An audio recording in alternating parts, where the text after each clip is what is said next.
নমস্কার সবাইকে, আপনারা সবাই কেমন আছেন? শুরু হলো ৬৮তম বাণীপুর লোক উৎসব উত্তর ২৪ পরগনা বাণীপুর।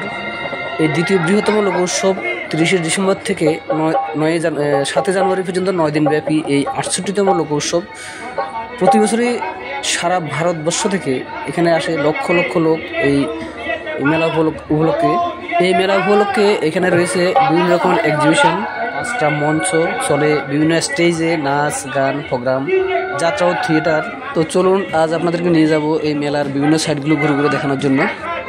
তারা আমার এই ভিডিওটি দেখছেন, ডান দিকে সাবস্ক্রাইব রেড বাটন রয়েছে, সবাই সাবস্ক্রাইব বাটনে প্রেস করে দেবেন।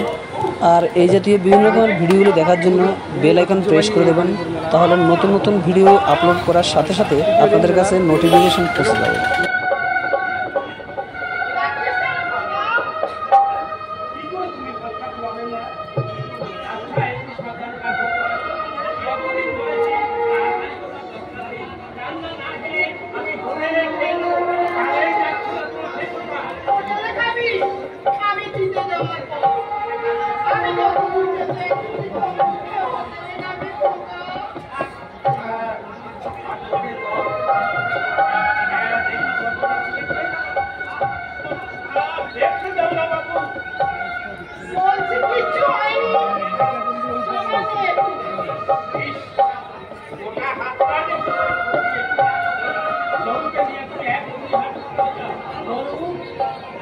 তোমাকে দায়ী করবো দাদা, কতদিন বলে একটা বিয়ে করো, কেনই যাচ্ছে না তোমার ঘরে একটা বউ থাকলে?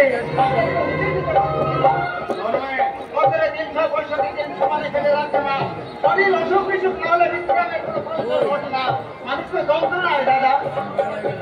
বুঝতে পারছিস না ঠিক করে আমি সংসার চালাচ্ছি, এই সামান্য মাইনেতেই আমাদের নিজেদেরই চলছে না।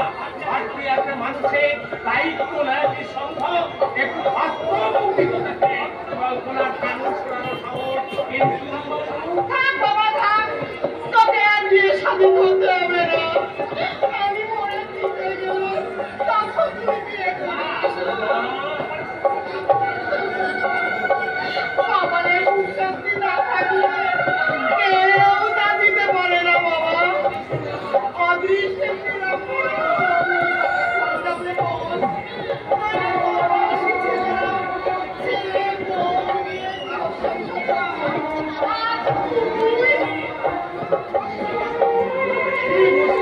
আসলে বিয়ে করার ইচ্ছে তোমার নেই দাদা? কতবার বলেছিস একটা বিয়ে করো, তোমার বন্ধু দীপেন্দ্রদা আছে ঘর সংসার করছে, তোমার বন্ধু মিরাজা সে তার স্ত্রীকে নিয়ে ঘর সংসার করছে, নাকি তারা উপাস করে আছে। আর দেখো তোমার বন্ধু সেই দীপেন্দ্রদা, তোমার কাছে আমার একান্ত মিনতি দাদা, তুমি মাকে তুমি আর কষ্ট দিও না। আমি তোমাকে কথা দিচ্ছি দাদা, আমার টিউশনে ৩০টা টাকা তোমার হাতে চলে দেবো, আই প্রমিস দাদা।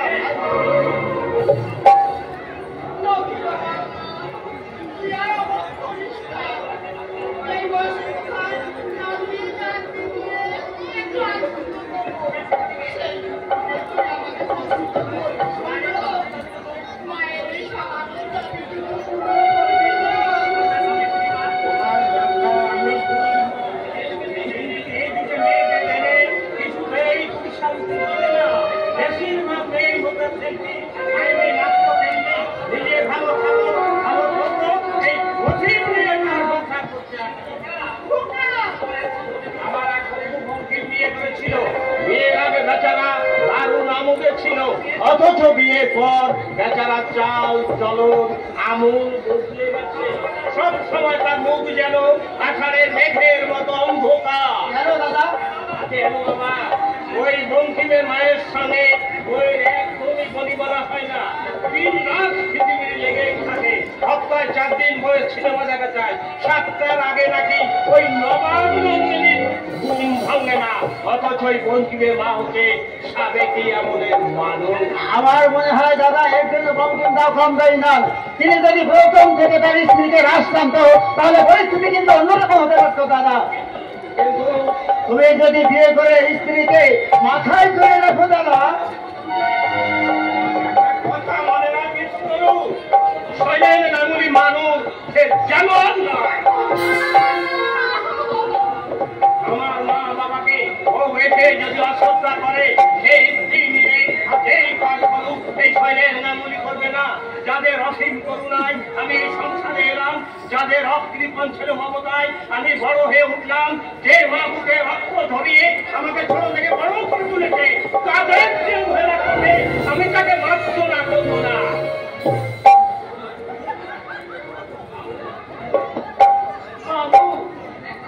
একটা কথা ছিল বটে, আমাকে 7 দিন ছুটি দিতে হবে। ঘরকে যাবো। এইটা 2 মাস হলো দেশ থেকে ঘুরে এসেছিস, এখন চলে গেলে হবে কি করে? আর 2 লাগে দিয়ে চলে যাবে। মাথা দশেক মাত্র জন্য, তাও যদি পড়ে থাকে আমাদের চলবে কি করে? আর দেশে তো মা বাবা নেই, বিয়েও করিসনি, তাহলে কি করছে দেশে যাবি? আমি একটা বিয়ে করবো। বিয়ে করি। করিস কি রে দাদা?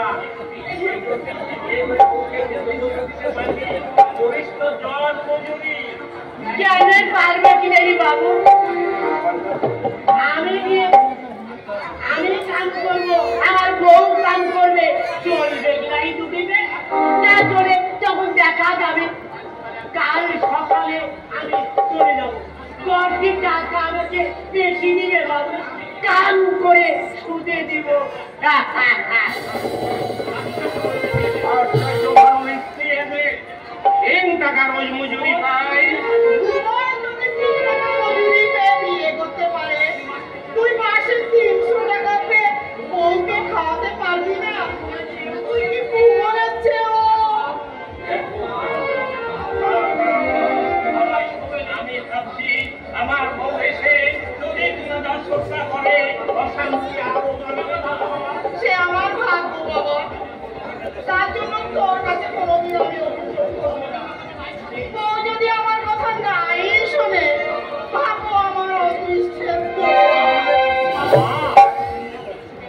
সন্তানের সুখের মায়ের সুখে, ছেলে মেয়ের সুখ শান্তিতে মা বাবার সুখে, এর বেশি আমার বাসনা নেই বাবা। তুই আর অবাক করিস না শৈল, আমি এই মাসের মধ্যেই তোকে দিয়ে দেবো। সুখে দুঃখে ওদের দিন ভালোভাবেই কেটে যাচ্ছে। ওই পরের দিন করেছে ঝামেলা করবে, ওদের পর করে দেবে। আর তাছাড়া পূর্ণিমা দিয়ে হতে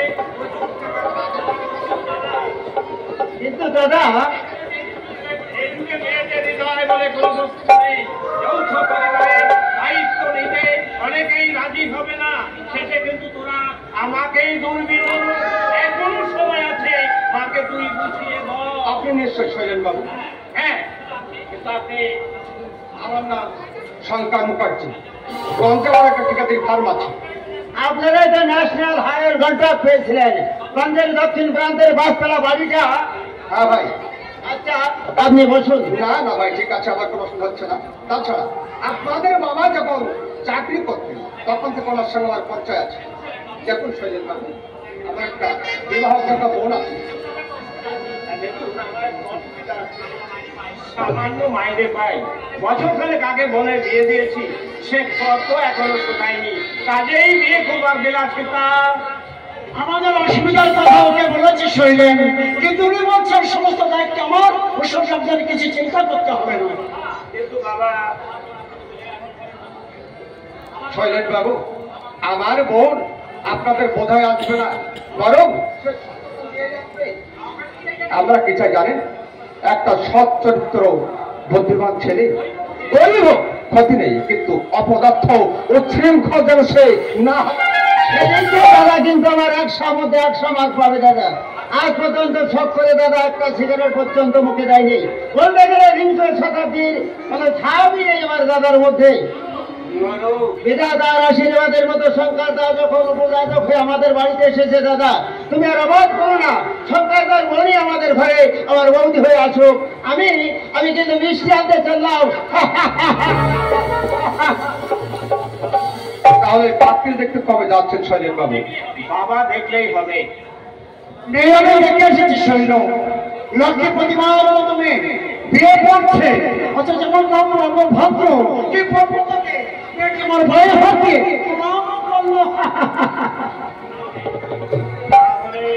আমার তুমি পছন্দ শৈলেন, আমি আমার সংসারে আমার সংসার স্বীকৃতি হবে, আমি হঠাৎ করে বলতে পারি তুমি সংখ্যা বাবুকে নিয়ে বাড়ির ভেতরে এসো, পাশের বাড়ি থেকে বাজি বানিয়ে আসছি।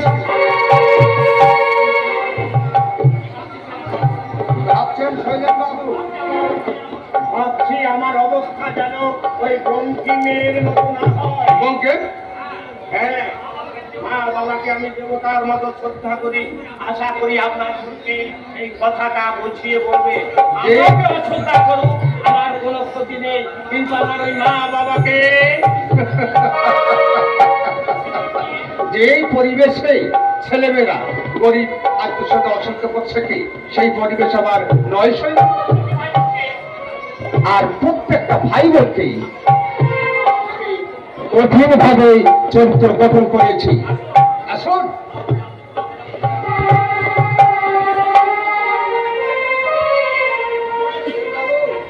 মনে দিয়ে দিতে আমাকে অনেক টাকা যন্ত্রণা করতে হয়েছে, এটা ধরে বাবা যা পেয়েছিলেন।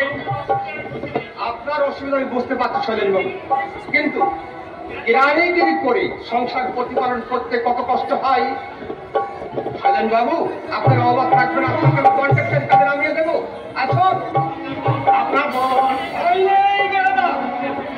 আমি গ্যারান্টি দিচ্ছি 16 বছরের মেয়ে আদর্শ শিক্ষায় তাকে আমি শিক্ষিত করেছি, আপনি অসুস্থ হবেন না। আসুন, চলো। ভাষা বাংলা আমার প্রাণ, এই ভাষারই তরে জীবন করতে পারি দান। প্রথম আমি এই ভাষাতে দেখেছি মা জীবন প্রাতি, এই ভাষারই শান্তি নিয়ে আমি স্নান। সর্বদক্ষিণ বাংলা ভাষা মোদের গর্ব মোদের আশা, এই ভাষারই তরে মোদের কাঁপে বিশ্বের নাম।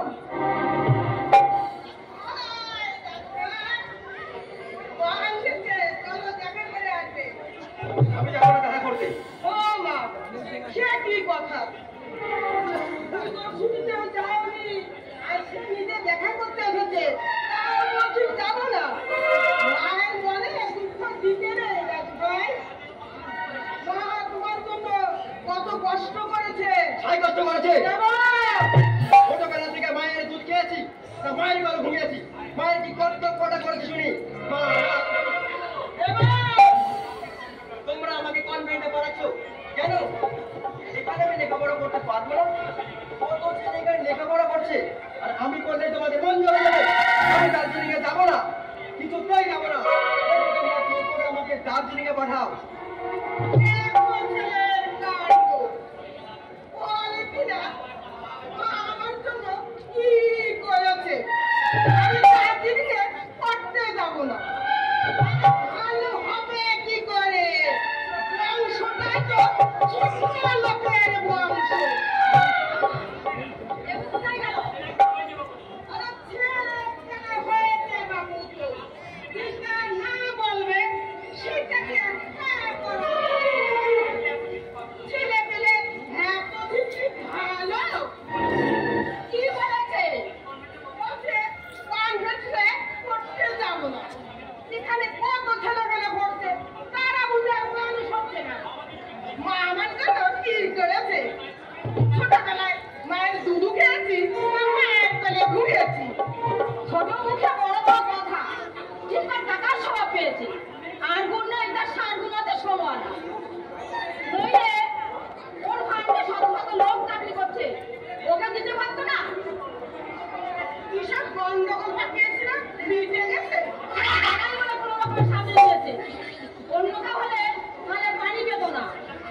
3 লাখ টাকা সরকারি ব্রিজ কন্ট্রাক্ট নিয়েছিল, তাতে এমন মাল মশলা খরচ করিয়ে দিলে লাভ তো দূরে থাক, ঢুকে যাচ্ছিল 50 টাকা।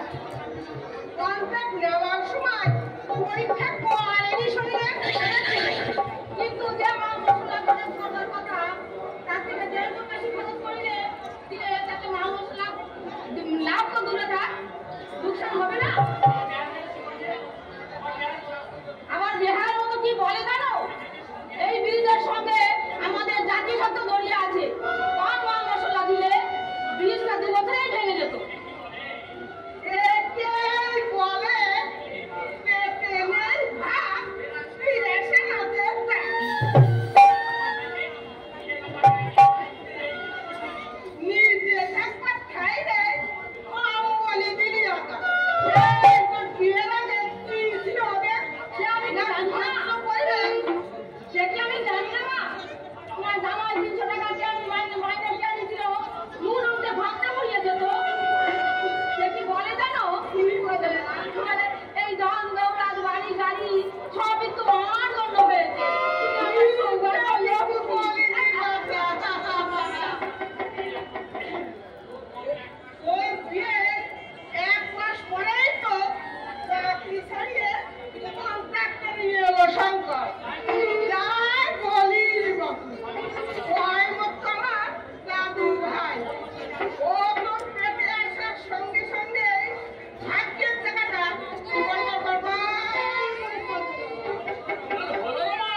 ভীষণ খারাপ আসলে, কিন্তু অন্য ধান্দা আছে বুঝলে।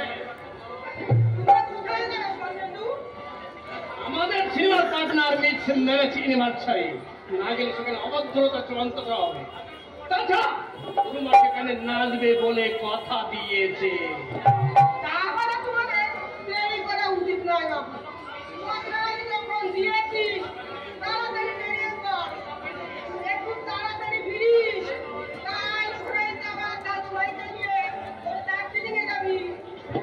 তুমি তাহলে মা যেমন জিনিসপত্রগুলো গুছিয়ে রেখো, আমাকে এসে আমার ঝঞ্ঝার কাছে না হয়। এসো সন্ন্যাসু। হ্যাঁ চলো।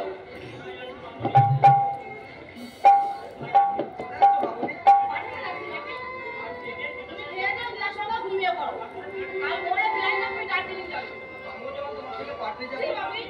ছোটদের সেখানে যেতে নেই, নাচ গান হবে, হইহুল্লা হবে, সবাই গীত করবে। তুমি ছেলে মানুষ, আমি যাবো, অসভ্য ছেলে, বলছি যেতে নেই। আমি যাবো। তুমি আর যাবে না, মাকে আমার নাচ করবে। বারবার এক কথা কিন্তু ভালো লাগে না যাবো, বলছি যেতে নেই। আমি যাবো, দেখ যাবো, আমি যাবো তোমার সঙ্গে। কবে নেই ছেলে? বুঝতে কথা তোমার? আমার সামনে দাঁড়িয়ে ঘাড় উঁচু করে জিদ করছো? বারবার বলছি যেতে নেই, কখন আমার জন্য জিদ করবে? এত বড় সাহস তোমার, এত বড় এক পাঁঠা। আরে বংশের ধারা, বুঝলি শুনো মা, এ হচ্ছে বংশের ধারা। বাবা আবার বলছে যেতে নেই, বাবু বলছে যাবই, যাবই। কথাই বলে ভাতে নেই হিন্দি, হরিবল হরিবল ভোগের হিন্দি।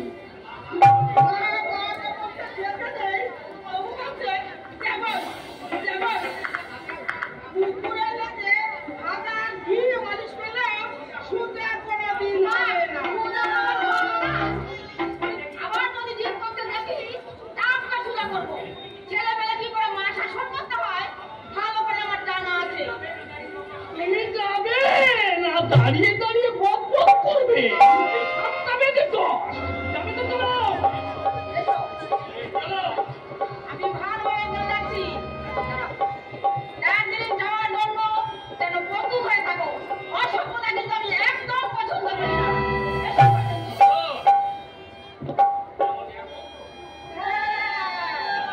যেমন খুশি তেমনি মুখ নাড়াচাড়ি করো। এসো, এই আমাকে উদ্ধার করো। আমি খাবো না, কে? তোমাদের ভাত আমি খাবো না, খাবো না, খাবো না। মেরে ফেললেও আমাকে খাওয়াতে দিতে পারবে না। আমি দার্জিলিংয়ে পড়তে যাবো না, এখানে থেকে পড়াশোনা শিখবো। আমি তোকে একটা কথাও বলবো না। সারা রাত নাচ করে যদি পানি হিরে দেখে তুই যাবার জন্য তৈরি হচ্ছিস।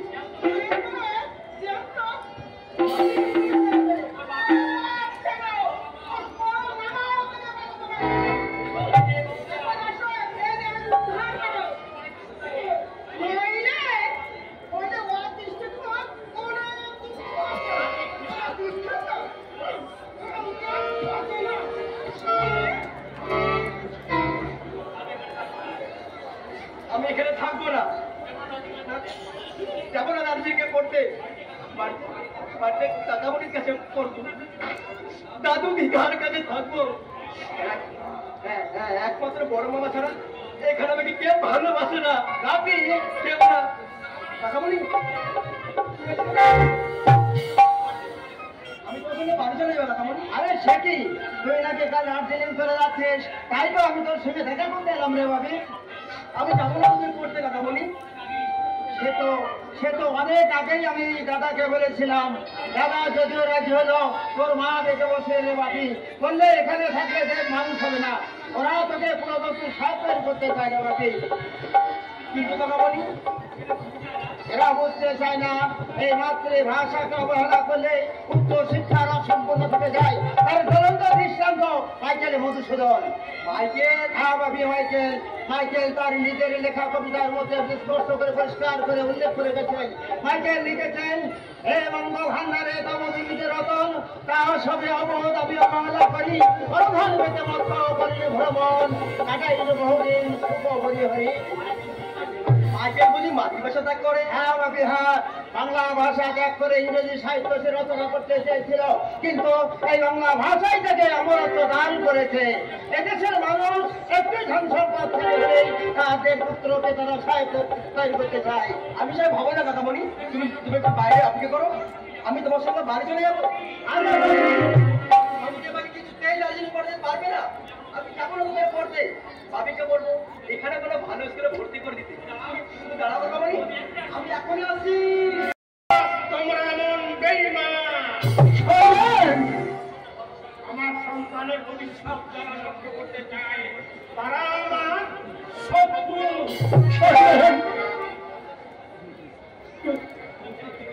তোমারও ছেলেকে রেখে জিজ্ঞাসা করো, কার অনুমতিতে দেবকে বাড়ি নিয়ে এসেছে, আর ঘরের সবাইকে দেবু শাস্তি দেওয়ার কথা, কেন তাকে বাড়িতে নিয়ে এসেছে। দাদু ভাই নাকি বাড়িতে আসবার জন্য কান্নাকাটি করছিল, তাই? আসল কথা তা নয়, আসল কথা হচ্ছে তোমরা চাও না আমার ছেলে মাংস, তোমরা চাও না আমার ছেলে সন্তান একজন হোক, তোমরা চাও না। অবশ্যই নেই।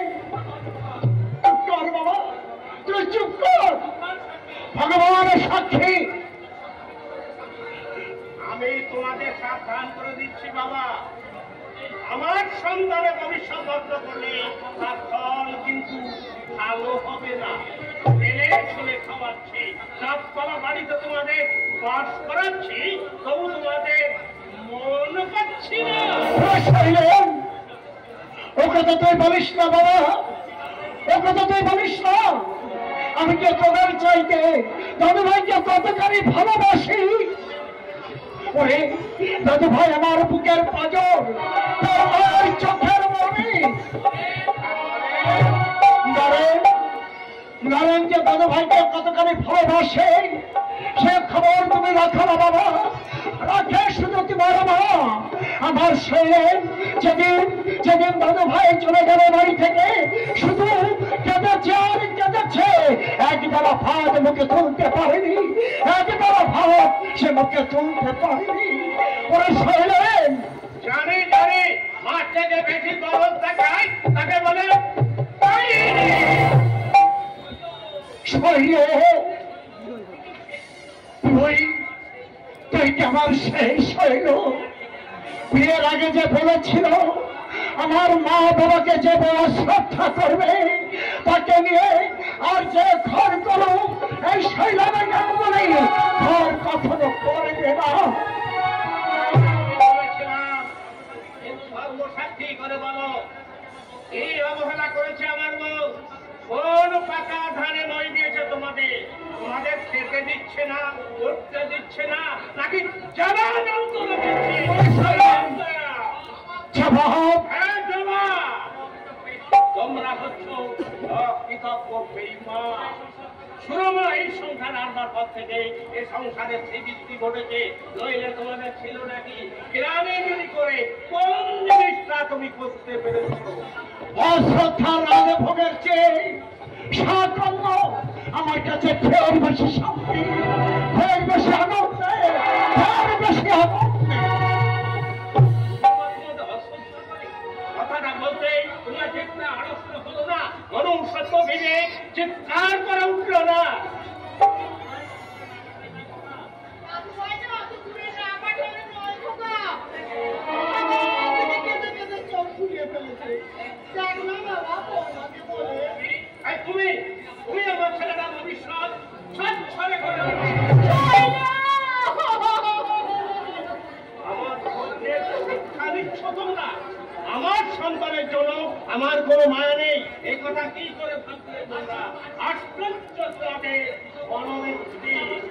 আমি তা বলছি না বাবা, আমি বলছি এখানে কোনো স্কুলে যদি যা বলেছো বলেছো, এই সংসারে ভাত যদি খেতে হয় আমাদের কোনো কাজের মধ্যে নাক গলাতে পারবে না। তা সৌভাগ্য তোমরা সুখের মুখ দেখেছো। যা তোমাকে গাড়ি চড়ে প্রত্যাহ গঙ্গা নাইতে যাচ্ছ। দেখেছো তোমরা দেখো, জানতে আমার বাকি নেই। তবে একটা কথা মনে রেখো মা, তুমি ছেলে বলে আমার পক্ষ তোমাদের ও জিনিস কোনদিন এক টাকা হয় না, হতে পারে না।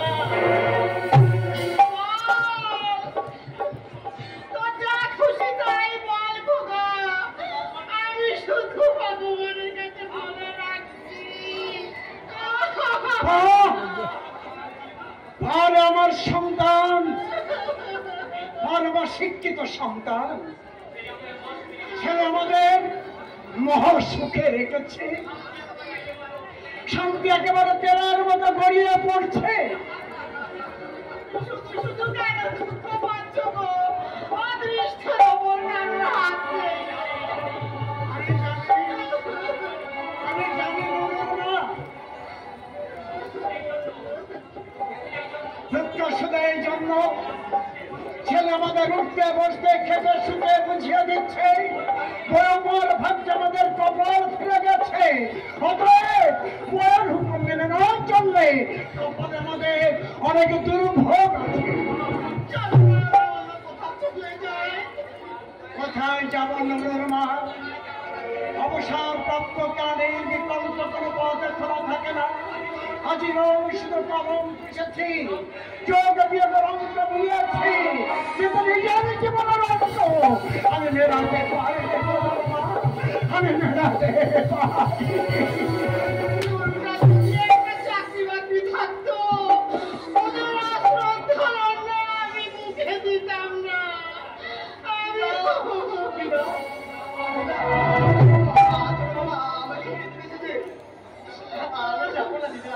আমি যাবো না, তোমাদের ছেলে আমি কোথাও যাবো না দিদা।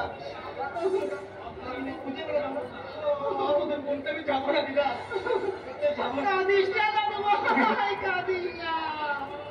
আমার যদি ক্ষমতা থাকতো আমি তোকে বুকের মধ্যে আটকে রাখতাম, কিন্তু ওরা আমার কথা শুনবে না। আমি নিরুপায় দাদু ভাই, আমি নিরুপায়। এই সংসারে আমার কোনো কথাই চলবে না।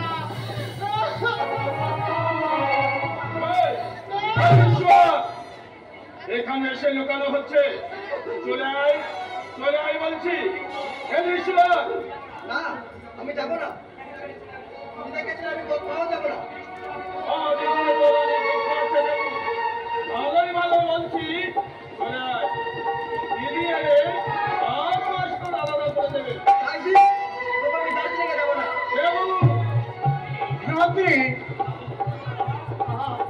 আমার অনুরোধ বাবা, তবু 2-4 দিন আমাদের কাছে থাক, আমরা বুঝিয়ে সুযোগে নিয়ে আসছি, ছেলে মানুষ। আপনি চুপ করুন, মুসলিম মানসিকতা নিয়ে জন্মেছেন, আইন সোসাইটির আদবটা আপনি বুঝবেন না।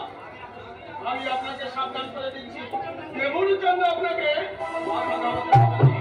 এইটুকু ছেলে তাড়াতাড়ি করবে। আমি নিজেদের জন্য তোমরা আমাদের দায়ী করছো কেন? 5 বছর বয়স থেকে ও তো তোমাদের আদর্শ মানুষ হচ্ছে, ছুটি ছাড়া আমাদের এখানে যা আসে। আর হুকুমে ওকে তুমি বাড়িতে এসেছো? হুকুম? হ্যাঁ হ্যাঁ হুকুম। আজ সকালে ওর দার্জিলিং যাওয়ার কথা ছিল, কেন ওকে তুমি বাড়ি নিয়ে এসেছো? তোমার অদৃষ্ট সুপ্রসন্ন, কাল আমি বাড়ি ছিলাম না, তা না হলে তোমার ভাই বৈশাখী আলাদা করে মুখ ছুঁয়ে দেবো। কি তোর ছোট লোক জানো? নিজেদের ছাড়িয়ে রাখছে না, ছাড়িয়ে যাচ্ছে বাড়িতে। মাথায় কাঁড়াল ভেঙে খাচ্ছে, তার আমার বড় বড় কথা। আমার ভোটটা কিন্তু দেওয়া হয় নাই মন্ত্রী, এখনো তোমার কন্টেন্ট দিচ্ছে, ছাত্রবাদের কথা বলো নইলে তুই যা বাবা, তুই এখান থেকে চলে যা। কি হবে ওদের সঙ্গে ঝগড়া করে? আমার ছেলে যদি আমার বসে থাকতো, তাহলে বলার লোক এসে আমার সংসারে নাম করতে পারতো না। ঝগড়া বিবাদ আমিও করতে চাই না বাবা, কিন্তু ওরা যে আমাদের পায়ে পা দিয়ে ঝগড়া করতে আসে, আমরা কিন্তু ছেড়ে কথা বলবো না। এখনই ঘটনা লেখা মাত্র বুঝি আমরা বলবো যে সহ্য করেছি, কিন্তু আর দেখো বন্ধু, দেখো তোমার ভাই তুমি চোরের মতো তুমি বাড়ি থেকে ছেলেটাকে নিয়ে যেতে কেন? আমি বাড়িতে থাকলে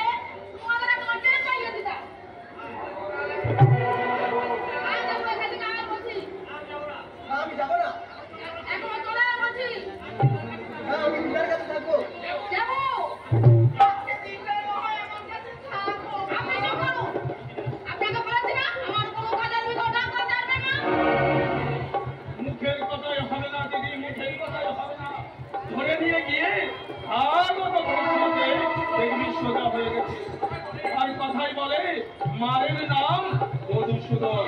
মেয়ে ছেলেমেয়ে মানুষরা জানা হয় মাত্রে অনবচেতন মনে দেওয়া হয়েছে অবক্ষের অভিমান। যে সন্তান জন্ম থেকে তার মায়ের লক্ষ্য সুতা পান করতে পারেনি, সে সন্তান কোনোদিন তার মাকে ভালোবাসতে পারে না, আমার কোনোদিন ভালোবাসতে পারে না।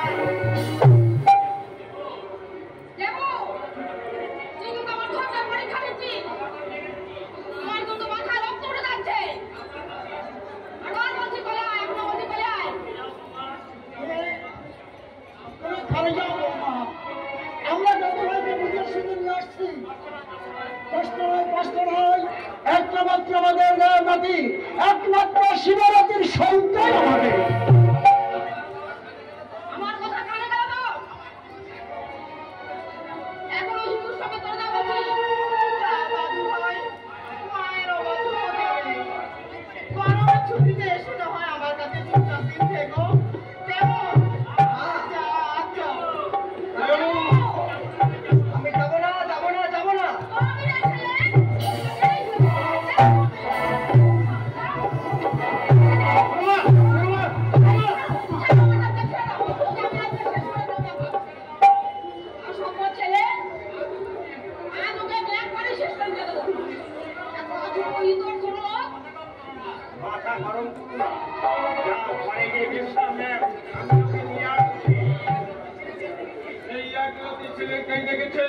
এত মার খেলো তবু এক বড় জল নেই চোখে।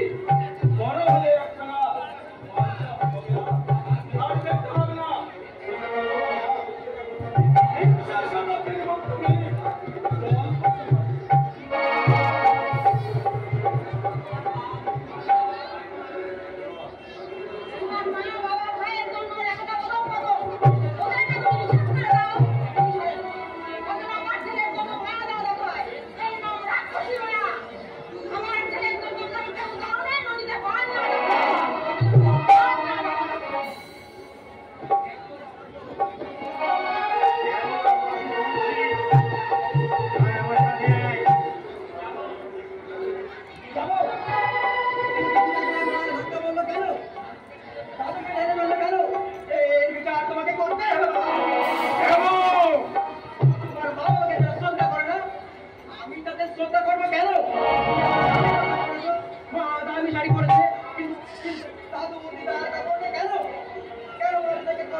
তোমাদের পক্ষে কেন মা? আমাকে কোন মতো শ্রদ্ধা করতে বলে, নিজের অসফলতার ব্যবহার করবে আর আমাকে বলে সভ্য হও। শুনবো না, ওদের কোনো কথা আমি শুনবো না, শুনবো না, শুনবো না, শুনবো না।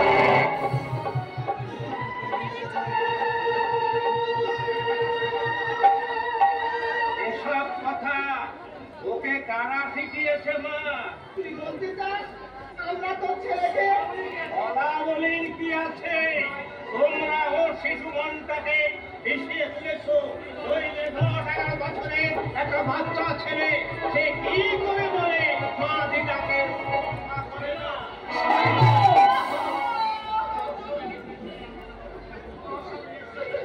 তোমরা ওর সামনে নিশ্চয় এই সম্বন্ধে আলাপ আলোচনা করেছ। নইল কি করে বলে আর পরনে দামি শাড়ি, তার পরনে সস্তা দামের শাড়ি। তোমাদের কপালে না অনেক দুঃখ আছে। সব চেষ্টা করো দুর্গভাবে বোঝাতে পারছি। ছি ছি ছি, এই সমাজের সমাজে দামের শাড়ি পরবে, কোথায় ঘুরতে হবে কেন? তুমি কি করছি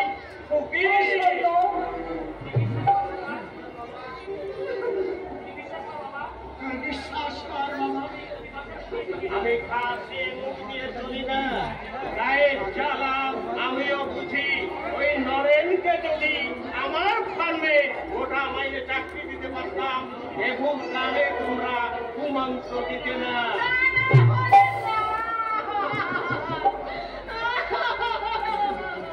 তবে শুনে রাখো না, যতই তোমরা বিল ঠালবার চেষ্টা করো না কেন, নরেনের মতো অপরাধের চাকরি আমার ফার্মে কোনো দিনই হবে না। আমি রাস্তা